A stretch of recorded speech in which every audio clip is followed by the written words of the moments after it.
Olá, meu nome é Beatriz, e junto com a Daniela iremos apresentar sobre o teorema de Bayes, a máquina Enigma e como esses dois assuntos estão relacionados. Como Bayes, ele foi um reverendo presbiteriano que viveu na Inglaterra, mas que também dedicou sua vida aos estudos das causas e efeitos das probabilidades. Em vida, ele não chegou a fazer grandes publicações de seus estudos, o que é uma pena, porque ele não tinha ideia do quanto isso seria importante, né, futuramente. A sua única publicação foi em 1736, com o livro The Theory of Function, que tratava sobre a derivada de uma função contínua. 2 anos após a sua morte, Richard Price, que era um grande amigo de Bayes e também era reverendo, ele apresentou à Real Sociedade Inglesa um artigo de Bayes, que ele acabou encontrando em seus papéis, denominado An Essay Towards Solving a Problem in Doctrine of Change, que é referente ao teorema de Bayes. Porém, o teorema, após a sua publicação, acabou caindo no esquecimento, e ele voltou a ser estudado pelo matemático Pierre Simon de Laplace, que foi considerado o primeiro bayesiano do mundo, e que após a sua morte acabou caindo no esquecimento novamente, porque os teóricos achavam que as funções matemáticas eram muito complexas, muito difíceis de se entender.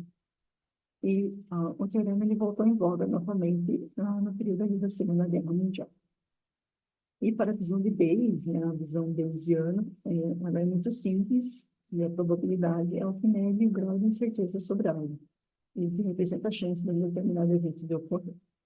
E tem 3 pontos que esse teorema se opõe, que é a representação numérica, que é o grau de incerteza, a incerteza de um evento que deve estar representado numa função matemática, a correspondência qualitativa com o senso comum, que é informações de um evento, quando você recebe informações novas de um evento, a probabilidade de esse evento ocorrer aumenta, e a consistência, que são as maneiras diferentes de se chegar ao resultado, ao mesmo resultado. E o teorema é uma importante ferramenta para se definir uma previsão probabilística e tem mais alguns itens que devem ser nomeados, como a probabilidade a priori, que é a probabilidade do fato ocorrer ou não, a posteriori, que é a probabilidade revista com base em novas informações ou dados, a probabilidade condicional, que é a probabilidade eventual ocorrer quando um evento deixa acontecer, eventos independentes, que é quando um evento A ocorre e ele não depende do evento B ocorrer. E a probabilidade total é a soma de todos os resultados de eventos distintos que ocorreram. O teorema é também conhecido como o teorema das causas ou probabilidade inversa. Essa aqui é a fórmula do teorema de Bayes, e por que ele também pode ser considerado como uma probabilidade inversa?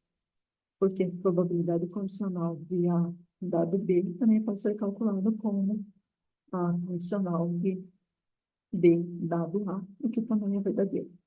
Que também é real, você pode fazer o cálculo dessa forma também. Aqui nós trouxemos alguns exemplos, como o da fábrica de celulares, que produz uma certa quantidade de celular e tem uma porcentagem que tem defeito.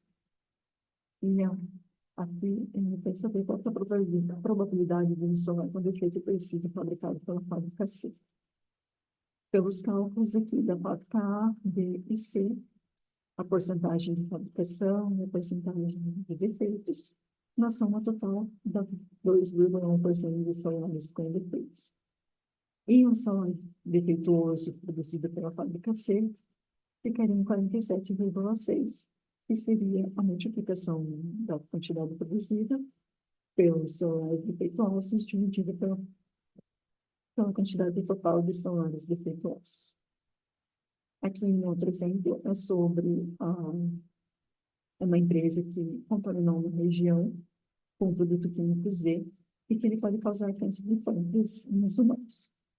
E uma pessoa está alegando que está com câncer de pâncreas, mas ela não sabe se foi exposta ou não ao composto químico Z. Então, aqui estão as probabilidades, né? A probabilidade de contaminação da área, de você adquirir câncer em contato com o produto, de você ter câncer, mas não ter contato com o produto, e aqui qual é a probabilidade de você ter câncer em contato com o produto. Então, aqui estão os cálculos. a probabilidade de você ter câncer e da área contaminada, e aqui a probabilidade de você ter câncer numa área não contaminada. Então, o total aqui é de 41,4%, ou seja, a pessoa que, além de estar com câncer, ela tem uma probabilidade de 41,4% de ter tido contato com o produto químico usado. Então, como conclusão, aprendemos que o teorema de Bayes, ele nos exige que pensemos de uma forma probabilística a respeito do mundo, mas isso não quer dizer que tenhamos que entrar no mundo como algo incerto ou intrínseco e metafísico. Laplace é um grande exemplo sobre isso, porque antes do teorema ele era um pensador newtoniano. E após ter contato com o teorema de Bayes, ele mudou completamente o seu entendimento sobre o mundo. Então, essa é a melhor forma de lidarmos com certeza com os limites do nosso conhecimento. Bem, falando agora sobre a máquina Enigma. Então, a história da Enigma, ela começa lá por volta de 1915, com a invenção da máquina de criptografia baseada em rotor, que combinava subsistemas elétricos e mecânicos. E a verdadeira máquina Enigma que a gente conhece, ela foi inventada e construída lá no final da Primeira Guerra Mundial, pelo engenheiro eletricista alemão Arthur Scherbius, e ele patenteou e vendeu essa máquina de criptografia sob a marca Enigma. Entre 1918 e 1923 foram desenvolvidos vários protótipos, e então só lá em 1923 que a Enigma foi lançada.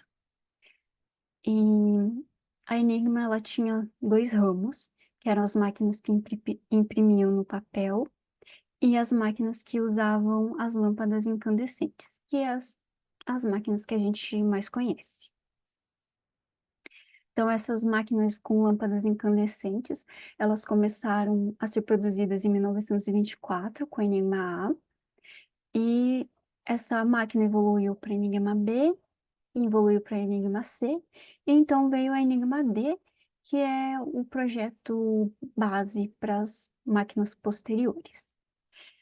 Bem, então, lá em meados da década de 30, quando o exército alemão ele estava se preparando para a guerra, ele encomendou várias máquinas de criptografia, né, as Enigmas 1, que eram as máquinas de Enigma D, que tiveram algumas modificações ali para o exército, e ele encomendou essas máquinas tanto para o exército quanto para a Força Aérea. Então, falando um pouquinho da Enigma, né, a Enigma era essa caixinha.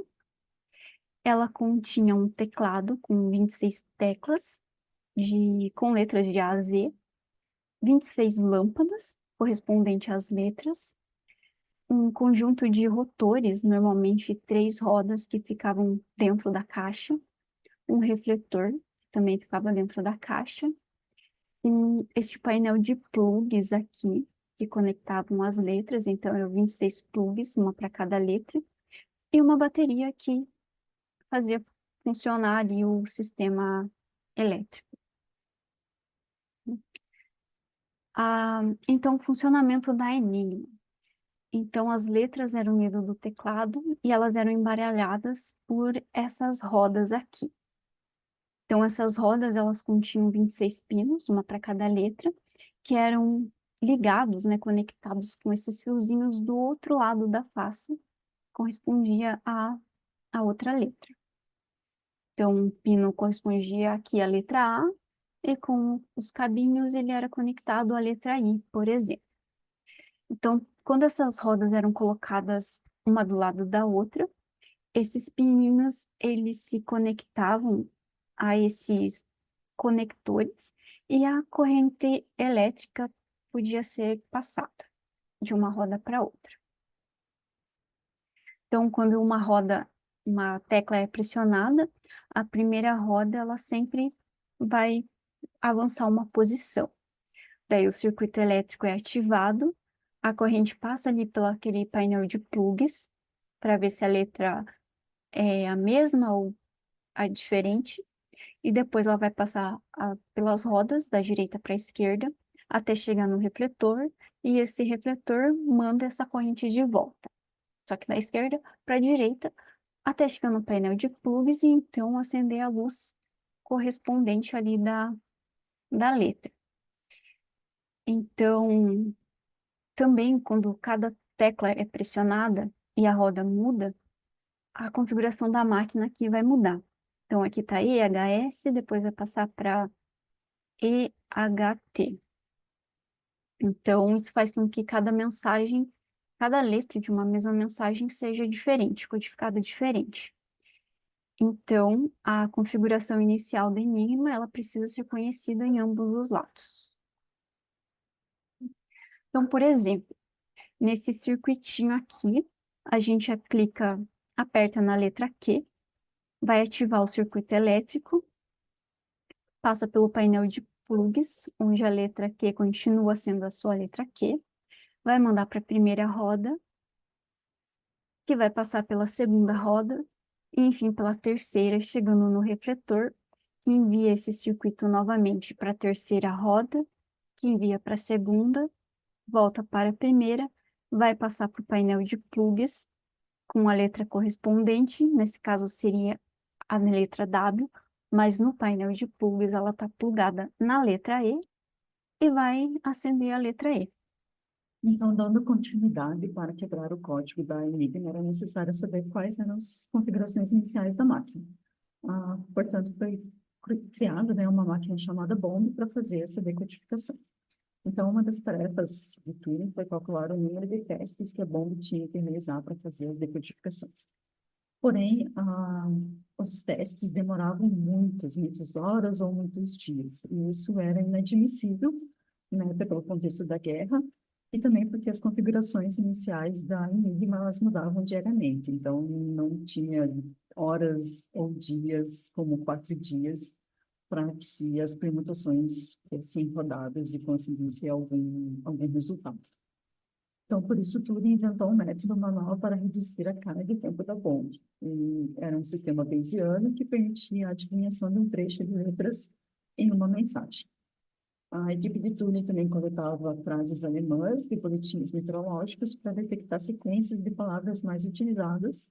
E, além do que, eles também tinham um prisioneiro lá que deu algumas dicas de palavras e números mais utilizados pelos alemães. Turing também percebeu que não poderia sistematizar os seus palpites ou comparar as suas probabilidades em uma unidade de medida. Então, ele nomeou a sua unidade como proibição de bomburismos e a definição como a menor mudança no peso da evidência que é diretamente perceptível à intuição humana. Então, ele estava utilizando as regras e as proibições de Bayes. Turing começou a calcular valores de credibilidade para vários tipos de palpites, compilando tabelas de referência de predições para o uso dos técnicos que faziam a decodificação da Enigma. E na operação, então, os decodificadores eles procuravam repetições e coincidências nas mensagens para ajudar na decodificação. Então, por isso que o teorema de Bayes ele se mostrou muito útil e natural, né, para a criptografia, porque ele era bom para proteger as apostas quando havia suposições e decisões prévias a serem tomadas com o mínimo de tempo ou custo. Turing estava desenvolvendo um sistema bayesiano caseiro e ele também encontrava as configurações da Enigma que codificavam uma mensagem específica. Era um problema clássico na probabilidade inversa das causas. Uma curiosidade é que ninguém sabe ao certo por quê, onde, quando, como o Turing escolheu Bayes para fazer a decodificação da Enigma, mesmo ele não achando que utilizava o teorema, né, como o Guth perguntou para ele por que ele estava utilizando o teorema, ele falou que supunha que estava utilizando. Então, Turing e Guth podem ter sido os únicos em Bletchley Park que perceberam que o bomburismos era praticamente um bayesianismo. Então, para concluir, não é simples relatar tanto a história quanto a descrição da elaboração e aplicação dos métodos estatísticos utilizados por Turing e a sua equipe no período de guerra por motivos de absoluto sigilo por todos que trabalhavam em Bletchley Park. E também porque há uma falta de acurácia na descrição dos métodos e procedimentos, não só pelo tempo já decorrido, mas também pelo sigilo, né, mas também pela própria complexidade que foi a tarefa, né, de decodificar a Enigma. aqui as referências utilizadas no trabalho. E obrigada.